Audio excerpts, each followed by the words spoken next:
Hello aspirants, welcome to Mithila IAS academy, that is MIA। आज इस class में हम लोग एक्वेटिक जोन्स के बारे में बात करेंगे। अपनी प्रीवियस क्लास में हम लोगों ने बायोम्स देखे थे, उनके टाइप देखे थे, और ये आज हमारी क्लास 6 होने वाली है, चैप्टर 1 इकोलॉजी। तो चलिए देखते हैं एक्वेटिक जोन्स क्या होते हैं। तो सबसे पहले तो हम लोग आज के अपने टॉपिक्स देख लेते हैं। सबसे पहले हम लोग एक्वेटिक जोन्स पढ़ेंगे, देन हम लोग बायोस्फीयर पढ़ेंगे। सो एक्वेटिक जोन्स क्या होते हैं? एक्वेटिक जोन्स हमारे अर्थ सरफेस का वो पार्ट है जहाँ पे पानी मौजूद है, और हम लोग जानते हैं अर्थ का ऑलमोस्ट 75% सरफेस पानी से कवर्ड है। इसीलिए एक्वेटिक जोन्स का पढ़ना हमारे लिए काफी इंपॉर्टेंट हो जाता है। प्रीवियस वीडियो में हम लोगों ने बायोम्स पढ़े थे जो अर्थ के टेरेस्ट्रियल पार्ट को बनाते थे। तो देखते हैं हम लोग एक्वेटिक जोन्स क्या होते हैं। Aquatic systems are not called biomes. Aquatic systems को हम लोग बायोम्स नहीं बोलते हैं, क्योंकि बायोम्स टेरेस्ट्रियल पार्ट्स हुआ करते थे। हम लोग अर्थ के टेरेस्ट्रियल पार्ट्स को डिफरेंट एनॉर्मस रीजन्स में डिवाइड करते थे, जिन्हें हम लोग बायोम्स बोलते थे। लेकिन अब हम लोग अर्थ के एक्वेटिक जोन्स की बात कर रहे हैं, इसीलिए एक्वेटिक सिस्टम्स को हम लोग बायोम्स नहीं बोलेंगे। However they are divided into distinct life zones. तो एक्वेटिक जोन्स भी डिफरेंट लाइफ जोन्स में डिवाइडेड हैं,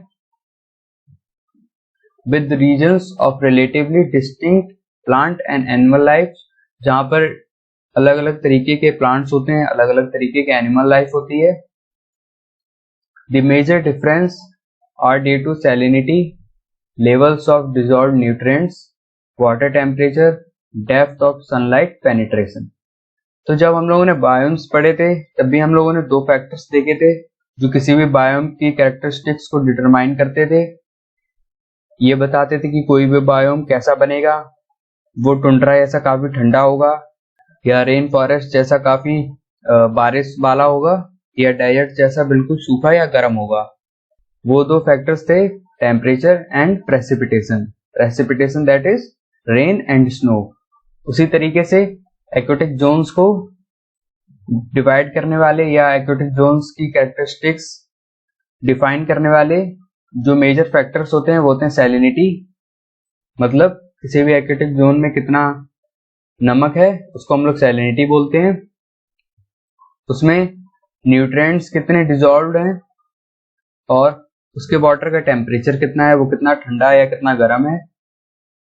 डेप्थ ऑफ सनलाइट पेनिट्रेशन, सन की जो रोशनी है वो कितनी गहराई तक उस पानी में जा पा रही है, कितनी गहराई तक उसके पानी में पेनिट्रेट कर पा रही है।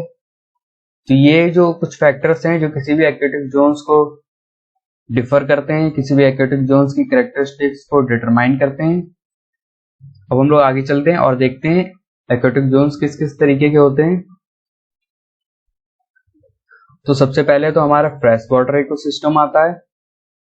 फ्रेश वाटर इकोसिस्टम को हम लोग दो तरीके से क्लासिफाई कर सकते हैं, लोटिक एंड लैंटिक पे। लोटिक मीन होता है मूविंग वाटर, जो कि पानी बहता रहता है जैसे हमारी नदियां होती हैं, और दूसरा होता है लैंटिक, जहां पे पानी रुका हुआ होता है, स्थिर होता है, स्टैग्नेंट वाटर होता है, जैसे कि हमारी lakes. Lotic water system includes fresh water streams. Lotic water जो हमारा मूवेबल वाटर होता है या जहाँ पे पानी बह रहा होता है, उसमें हमारी स्ट्रीम्स आती हैं, स्प्रिंग्स आती हैं, रिवलेट्स आती हैं, क्रीक्स आती हैं, ब्रूक्स आती हैं एंड रिवर्स आती हैं। लैंटिक वाटर बॉडीज में हमारे पूल्स होते हैं, पॉन्ड्स होते हैं, स्वैम्प्स होते हैं, बॉक्स होते हैं एंड लेक्स होती हैं। तो ये हमने देखे कि फ्रेश वाटर इकोसिस्टम किस किस तरीके के होते हैं, लैंटिक एंड लोटिक। जो हमारी रिवर्स होती हैं, जो कि मूव कर रही होती हैं, उनका कहीं ना कहीं इनफ्लो होता है और आउटफ्लो होता है, जिसकी वजह से वो मूव करती हैं, क्योंकि कहीं ना कहीं से पानी आता है और वो बहता हुआ कहीं से गुजर जाता है, किसी में मिल जाता है जाके, इसीलिए वो मूव करती हैं। वहीं जो लैंटिक वाटर बॉडीज होती हैं, जिस तरीके की लेक होती हैं, जैसे कि लेक्स का पानी स्थिर होता है, वो चारों तरफ से घिरा होता है और उसके चारों तरफ से बाउंड्रीज होती है जहां से वो निकल नहीं सकता है, इसीलिए वो पानी वहां पर रुका हुआ होता है। देखने में ऐसा लग सकता है कि लेक्स भी फ्लो कर रही हूँ या वो काफी बड़ी होती हैं, इसलिए ऐसा लग सकता है कि वो चारों तरफ से नहीं घिरी हैं, लेकिन जब हम लोग उसका ओवरऑल व्यू या एक बिग पिक्चर देखते हैं तब हमें पता चलता है कि वो अपनी ऑल डायरेक्शन से घिरी होती है, इसीलिए उसका पानी वहीं पर रुका होता है। हालांकि उसका पानी डिस्चार्ज और उसमें नया पानी भी आता रहता है, जब बारिश होती है तो उसमें नया पानी आ जाता है और उसका जो पानी है वो ग्राउंड वाटर में चला जाता है, या कभी कभार कुछ लेक्स के नीचे काफी गुफाएं भी होती हैं जिसमें से पानी बहकर कहीं और चला जाता है। लेकिन ओवरऑल अगर हम लोग उस लेक का सरफेस के बारे में बात करेंगे तो उसका सरफेस स्थिर होता है और उसका पानी सरफेस वाला कहीं भी मूव नहीं कर रहा होता, जिस तरीके से हमारा रिवर वाटर या स्ट्रीम्स का करता है। ये देखिए यहाँ पे छोटी छोटी वेव्स भी बन रही हैं, तो ये क्या दर्शा रहा है, ये यही दर्शा रहा है कि हमारा रिवर का जो पानी है वो फ्लो कर रहा है। They vary considerably in physical, chemical and biological characteristics.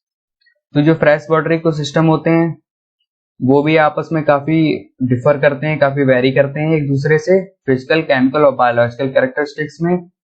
हो सकता है किसी का पानी ठंडा हो, किसी का पानी गर्म हो। अगर हम लोग फिजिकली बात करें, केमिकली में हम लोग देख सकते हैं किसी में न्यूट्रिएंट्स ज्यादा हो सकते हैं डिजॉल्व्ड, या किसी में डिजॉल्व न्यूट्रिएंट्स कम हो सकते हैं। कोई बायोलॉजिकली एक्टिव हो सकती हैं, कुछ बायोलॉजिकली इनएक्टिव भी हो सकते हैं वाटर बॉडीज। तो हमने फ्रेश वाटर इकोसिस्टम्स देख लिए, अब हम लोग आगे चलते हैं। सेकेंड हमारा होता है मरीन इकोसिस्टम।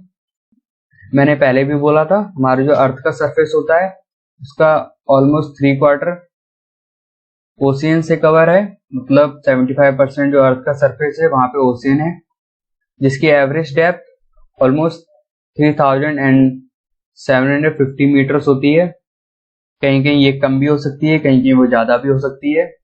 अगर हम लोग सबसे डीपेस्ट पार्ट ऑफ ओशियन की बात करेंगे तो वो मैरियाना ट्रेंच है, जिसकी डेप्थ ऑलमोस्ट 11 किलोमीटर्स है।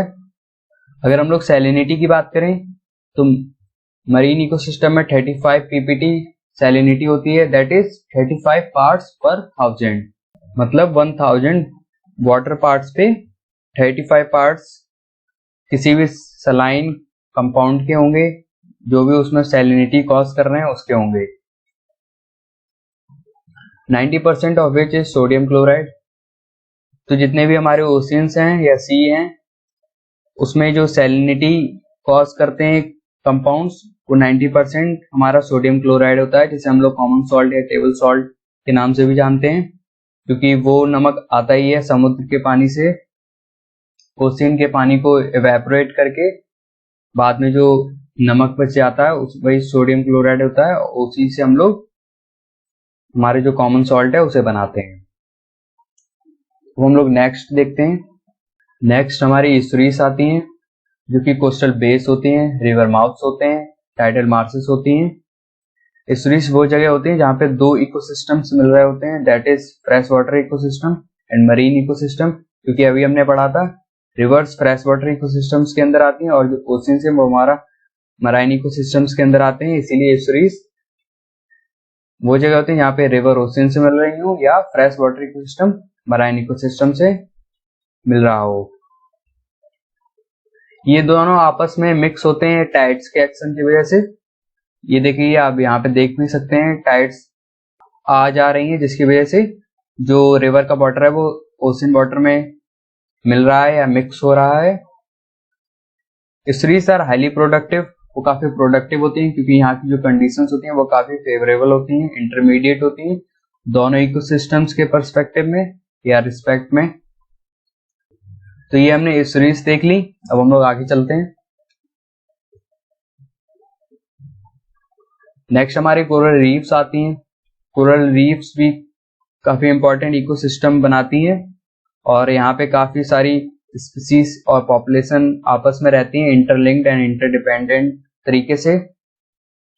कोरल रीफ्स अपने आप में एक बहुत ही कॉम्प्लेक्स इकोसिस्टम्स होती हैं और ये ओशन का काफी बायोडाइवर्सिटी रिच एरिया होते हैं। कोरल रीफ्स तो आप सबने भी देखी होंगी कभी ना कभी।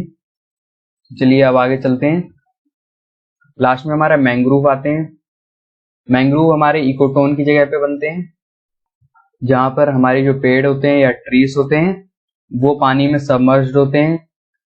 मैंग्रोव भी अपने आप में काफी प्रोडक्टिव एरियाज होते हैं और ये भी काफी बायोडाइवर्सिटी रिच एरियाज होते हैं। जो हमारा सुंदरबन एरिया है वो भी एक मैंग्रोव है और वहां पे हमारे बंगाल टाइगर्स भी रहते हैं, काफी तरीके के और भी एनिमल्स रहते हैं। तो मैंग्रोव भी अपने आप में एक काफी इंपॉर्टेंट एक्वेटिक जोन्स बन जाते हैं बायोडाइवर्सिटी के लिए, एनिमल लाइफ के लिए। तो हम लोगों ने एक्वेटिक जोन्स पढ़ लिए। अब लास्ट में हम लोग बायोस्फीयर पढ़ेंगे, जो कि आखिरी लेवल है ऑर्गेनाइजेशन का इकोलॉजी में। और इसके बाद हमारा first chapter Shankar IAS book से कंप्लीट हो जाएगा। तो चलिए हम लोग बायोस्फीयर भी पढ़ लेते हैं। Biosphere is a part of earth where life can exist. तो बायोस्फीयर अर्थ का वो पार्ट होते हैं जहाँ पे लाइफ एग्जिस्ट कर सकती है, लाइफ सस्टेन कर सकती है। Biosphere represents a highly integrated and interacting zone comprising of atmosphere, hydrosphere and lithosphere। तो बायोस्फीयर हाईली इंटीग्रेटेड होता है और इंटरेक्टिंग जोन होता है एयर, वाटर और लैंड के बीच में। बायोस्फीयर में ये तीनों चीजें आपस में काफी अच्छी तरीके से इंटरकनेक्टेड होती हैं और इसीलिए लाइफ को सस्टेन कर सकते हैं। It is a narrow layer around the surface of the earth। Biosphere काफी नैरो लेयर बनाता है अर्थ का सरफेस का। आपने अगर कभी अर्थ को देखा होगा अपर एटमॉस्फेयर या अपर स्पेस से, तो उसमें आपको एक ब्लू थिन लेयर सी दिखती होगी एटमॉस्फेयर की। तो उसी तरीके से हमारा बायोस्फीयर होता है, उसी को हम लोग बायोस्फीयर बोलते हैं। हालांकि उसको पूरा बायोस्फीयर कहना ठीक नहीं हो, क्योंकि बायोस्फीयर हमारा ओशियंस के अंदर भी होता है, लेकिन एक गुड पिक्चर बनाने के लिए माइंड में हम लोग उसको कंसीडर कर सकते हैं। Life in the biosphere is abundant between 200 meters below the surface of the ocean and about 6000 meters above the sea level। तो ये एक तरीके की रेंज है जिसमें बायोस्फीयर की ऑलमोस्ट या ये कह लीजिए मैक्सिमम लाइफ एग्जिस्ट करती है। ओशियन से 200 मीटर्स के नीचे तक लाइफ काफी अबंडेंट होती है और ओशियन लेवल के 6000 मीटर्स ऊपर तक लाइफ अबंडेंट होती है। ऐसा कोई हार्ड एंड फास्ट रूल नहीं है, तो 200 मीटर्स के नीचे कोई लाइफ नहीं होगी, हो सकती है, और 6000 मीटर्स के ऊपर भी लाइफ हो सकती है। लेकिन जो मैक्सिमम लाइफ होती है किसी भी बायोस्फीयर के, वो इसी रेंज के बीच में होती है, क्योंकि यहाँ पे कंडीशंस काफी फेवरेबल होती हैं लाइफ को सस्टेन करने के लिए। Biosphere is absent at extremes of the north and south poles and highest mountains and the deepest oceans. तो ये हमारे कुछ रीजन है जहाँ पे बायोस्फीयर एब्सेंट होता है, या ये कह लीजिए जहाँ पे लाइफ एब्सेंट होती है, क्योंकि जहाँ पे लाइफ है वहीं पे बायोस्फीयर है।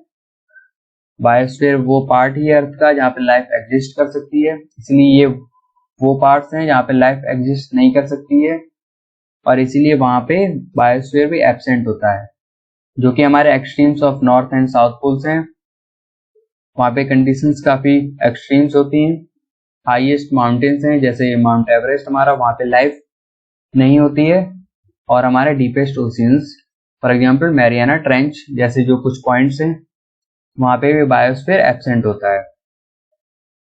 इधर भी लिखा है since existing hostile conditions there do not support life.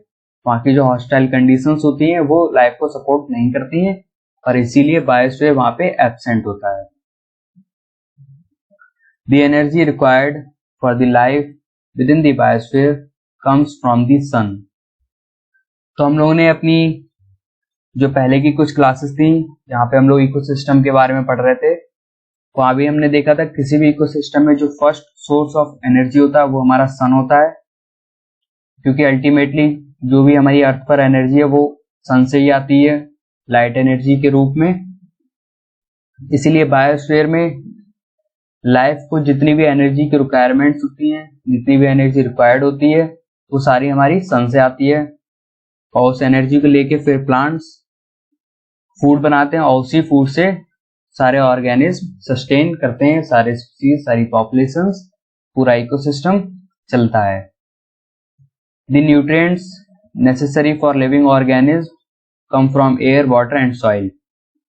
तो जो न्यूट्रिएंट्स होते हैं जो किसी भी ऑर्गेनिज्म को जरूरत पड़ते हैं उसकी लाइफ में, वो हमारे एयर, वाटर और सॉइल से आते हैं। The same chemicals are recycled over and over again for life to continue. और वही फिर केमिकल्स या न्यूट्रिएंट्स बार बार रिसाइकल होते हैं और लाइफ को सस्टेन रखते हैं किसी भी इकोसिस्टम में। कोई भी ऑर्गेनिज्म है वो अपनी सॉइल से, वाटर से और एयर से न्यूट्रिएंट्स लेता है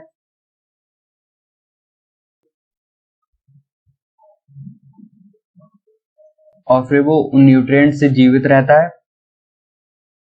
जब उसकी मृत्यु होती है तो वो उसी सॉइल में मिल जाता है, उसी मिट्टी में मिल जाता है, जिसकी वजह से उसमें जितने भी न्यूट्रिएंट्स होते हैं वो दोबारा उस मिट्टी में चले जाते हैं और सॉइल से फिर वो वाटर या एयर में चले जाते हैं और इसी तरीके से साइकिल बन जाती है पूरी, न्यूट्रिएंट्स का ऑर्गेनिज्म में जाना और ऑर्गेनिज्म से फिर से सॉइल में या एयर या वाटर में दोबारा मिल जाना। इसी से पूरी लाइफ कंटिन्यू रहती है किसी भी इकोसिस्टम में। अपने नेक्स्ट चैप्टर में हम लोग न्यूट्रिएंट साइकिल्स को भी पढ़ेंगे, वहां पे आपको और अच्छे से समझ में आ जाएगा कौन कौन सी न्यूट्रिएंट साइकिल्स होती हैं।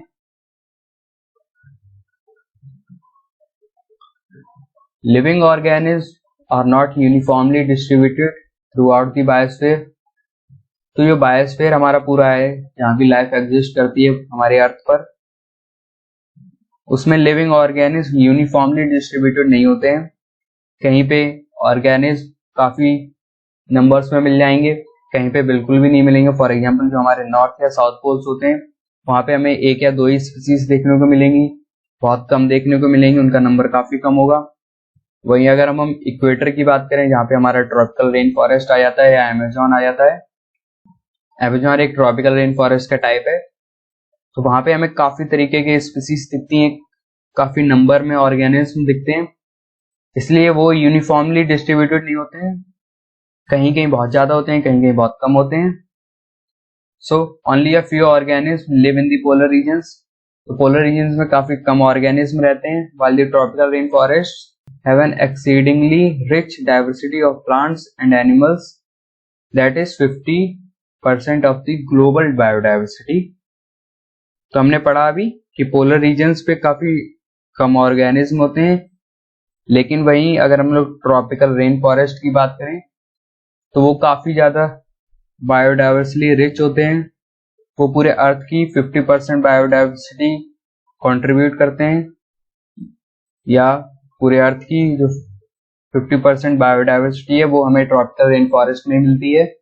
तो ये हमने बायोस्फीयर की कुछ कैरेक्टरिस्टिक्स देखी, बायोस्फीयर समझ लिया। इसी के साथ हमारा ये चैप्टर कंप्लीट होता है। इस क्लास में हम लोगों ने आज एक्वेटिक जोन्स पढ़े, देन हम लोगों ने बायोस्फीयर देखा। अब हम लोग अपनी नेक्स्ट क्लास में मिलेंगे जिसमें हम लोग अपना नेक्स्ट चैप्टर स्टार्ट करेंगे। आज की इस वीडियो में बस इतना ही। अगर आपको ये वीडियो पसंद आई हो तो लाइक करिए। अगर आप ऐसे और भी वीडियोस देखना चाहते हैं तो सब्सक्राइब करिए। अगर आपको कोई टॉपिक नहीं समझ में आया तो कमेंट करिए, या अगर आप कोई टॉपिक पढ़ना चाहते हैं। आज के लिए बस इतना ही। सो स्टे ट्यून्ड। जय हिंद एंड थैंक्स फॉर वॉचिंग।